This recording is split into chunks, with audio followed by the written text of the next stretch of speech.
Նոր մեծն բարերար Գագիկ Ծառուկյանի հանդիպումն էին նայում քաղաքացիների հետ, որտեղ կենսաթոշակներից էր խոսում մեծն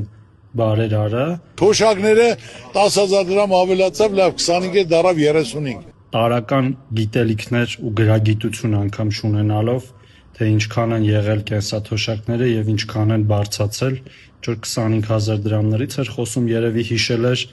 իր կոալիցիոն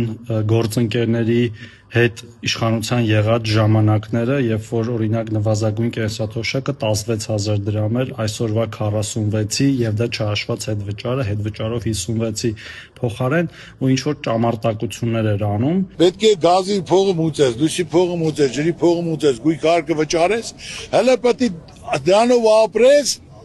հələ ասում են կարած Եգիպտոս էլ գնաս այդ 10,000 դրամ։ Մի մարդ, ով իր գործունեությամբ ենթադրում եմ լրիվ հակառակ process-ներն է արել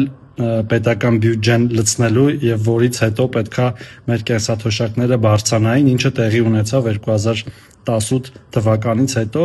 ինչ է ուզում ասեի։ Չգիտեք, գոնե կողքից հարցրեք։ Տենց գրագետ մարդիկ է ձեր 4-5 վարչապետայ տեխնացուները չեն կարող ասեն, որ 25 չի, օրինակ 49 է եղել միջին կենսաթոշակը, հիմա 59 դառ է, պլյուս 10,000 էլ հետվճար, թե չկան ոչ անունները կա, ոչ էլ ամանումները։